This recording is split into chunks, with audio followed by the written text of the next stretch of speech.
Este é um vídeo informativo sobre transtornos alimentares, anorexia nervosa e bulimia nervosa. Lembrando que vídeos informativos não substituem a consulta médica presencial com um profissional de saúde, apenas visa prestar esclarecimento para pessoas interessadas no assunto. Os transtornos alimentares constituem grave perturbação, grave alteração no comportamento alimentar dos portadores. Esta perturbação é variável, ou seja, desde compulsões alimentares, ou seja, ingestão de grandes quantias de alimentos em pouco tempo, sem a sensação prazerosa de uma alimentação saudável, como também atitudes para eliminar o alimento ingerido, como vômitos provocados com o objetivo da redução do peso. Nos transtornos alimentares, as causas são multifatoriais, ou seja, de diversos fatores que se combinam entre si. Antigamente já se falou-se de causas familiares, mais recentemente falou-se de uma culpa da mídia que valoriza a beleza associada à magreza, mas hoje sabe-se que os transtornos alimentares eles ocorrem a partir de uma combinação de fatores familiares, sociais, de trabalho e também de influência da mídia, mas não se sabe qual é mais importante que o outro. A anorexia nervosa, ela comete aproximadamente 1% da população de jovens e a bulimia nervosa acomete aproximadamente 2% da população, o que são porcentagens importantes numa população grande como a brasileira ou em qualquer outra. A anorexia nervosa está associada com a maior mortalidade por causas psiquiátricas. Alguns artigos e livros até falam que a principal causa de morte em psiquiatria é depressão e a sua associação com o suicídio, mas outros citam a anorexia nervosa. E o principal meio usado da morte não são as intercorrências clínicas como as pessoas pensam, mas o suicídio. E a relação de proporção entre mulheres e homens acometidos por transtornos alimentares geralmente é uma relação de 10 mulheres para um homem, ou seja, é uma doença predominantemente feminina. E o óbito acontece também por causa de intercorrências clínicas, principalmente na anorexia nervosa, em função de uma restrição, ou seja, de uma redução importante da quantidade alimentar. Por isso, não é incomum meninas que passam uma semana tendo refeições de apenas algumas frutas e algumas têm inclusive alterações na interpretação da realidade a ponto de dizerem que não vão tomar nem água porque água engorda. E o argumento é quando tomam água e sobem na balança, o seu peso aumenta. A bulimia nervosa é um transtorno alimentar caracterizado por um conjunto de sintomas em que há uma perturbação da imagem corporal, ou seja, acha-se com o corpo alterado, com o corpo feio, geralmente vendo e enxergando no espelho muito maior do que realmente está. Além disso, o indivíduo portador, ou a menina, tem compulsões alimentares, que são atitudes nas quais, em pequeno espaço de tempo, ingere uma grande quantia de alimentos sem nenhum controle. Muitas vezes, nessas compulsões alimentares, ocorrem misturas bizarras de alimentos, como doces e salgados, na mesma refeição e em quantidade muito exagerada. Essas compulsões alimentares, logo, são compensadas por atitudes purgativas, como, por exemplo, indução do vômito provocado com estímulo na orofaringe com os dedos ou algum outro objeto, ou ainda com o uso de substâncias que provocam diarreia, como laxantes em grandes quantidades, ou até enema, que é uma substância usada para irritar o intestino e provocar diarreia. Então, na bulimia nervosa, há um conjunto de sintomas que caracterizam principalmente pelas compulsões alimentares, depois métodos purgatórios com o objetivo da redução do peso e também a distorção da imagem corporal. A bulimia nervosa causa um sofrimento muito importante nos portadores, inclusive alguns até reduzem ou limitam a sua vida social e a sua atuação profissional por causa do constrangimento e do temor de se exporem socialmente, principalmente por causa da vergonha do corpo e pelo temor da perda do controle alimentar em situações públicas. O tratamento da bulimia nervosa existe Há uma tendência de achar que doenças mentais graves não têm tratamento, ou que os tratamentos não são efetivos. Não é verdade.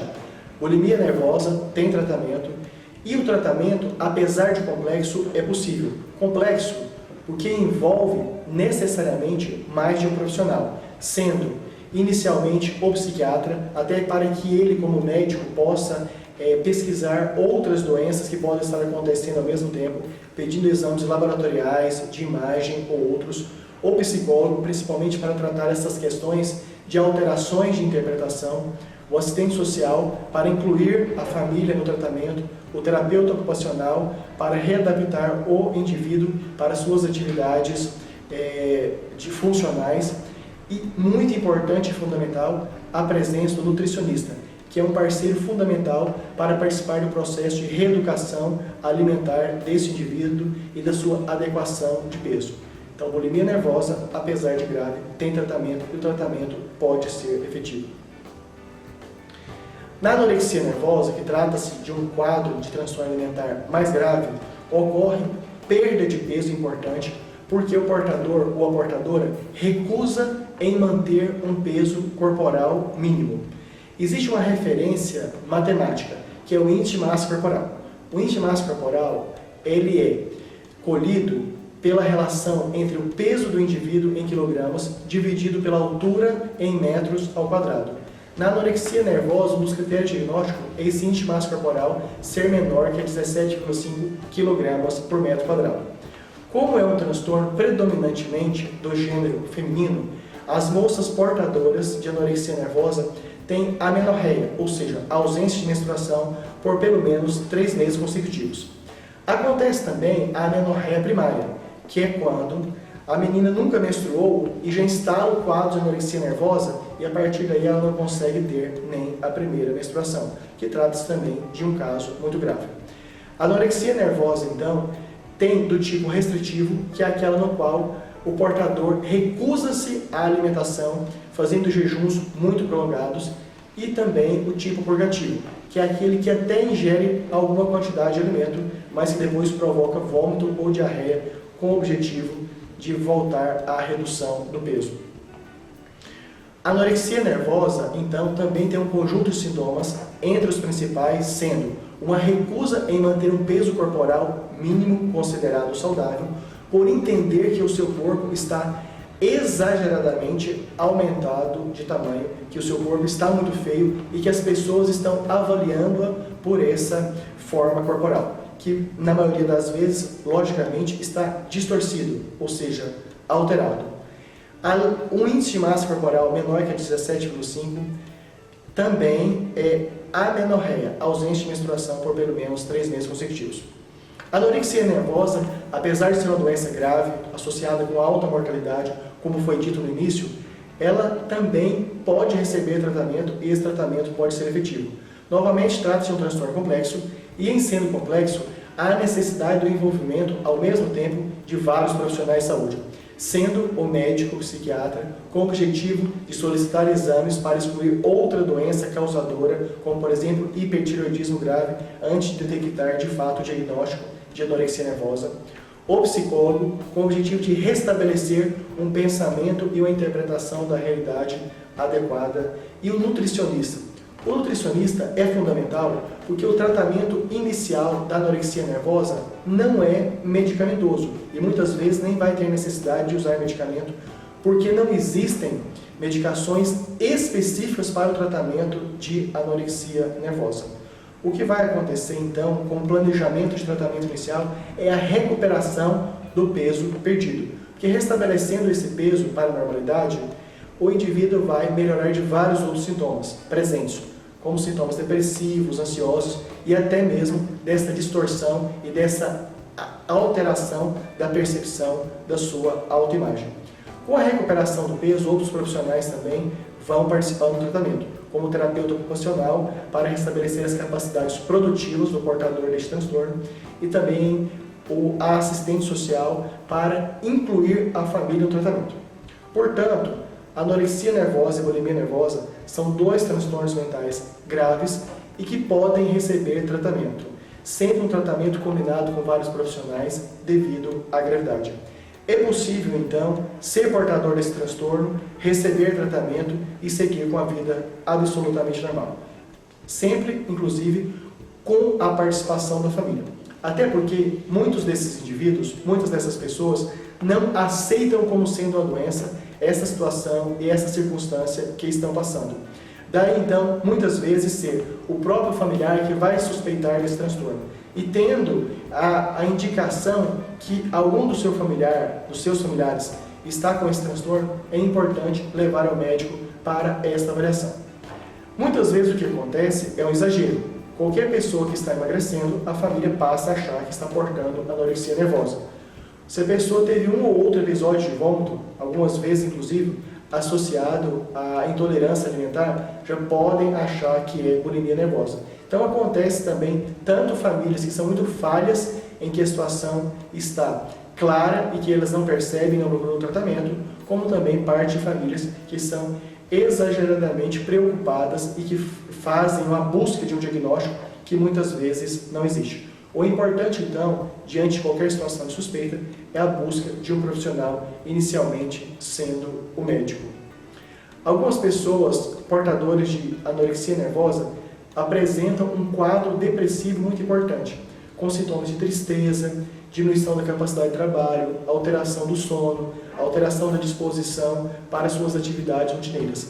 Mas, muitas vezes, não se trata de uma depressão associada à anorexia nervosa, mas o próprio quadro de desnutrição da anorexia levam a esses sintomas, que quando recebe o tratamento, recuperando o peso, esses sintomas desaparecem. Sempre em portadores de anorexia e bulimia nervosa é obrigatório também investigar a presença de dependência química. Não é incomum, por exemplo, pessoas portadoras desse transtorno que usam cocaína com o objetivo de redução do apetite. Além da pesquisa de transtornos do humor, como a depressão, dependência química, também é importante pesquisar doenças eminentemente clínicas e não diretamente psiquiátricas. Por quê? Porque vômitos consecutivos, da mesma forma que restrição alimentar é muito importante, repercute sistemicamente, ou seja, em todos os órgãos do corpo. Daí, essas pacientes precisarem de um acompanhamento contínuo.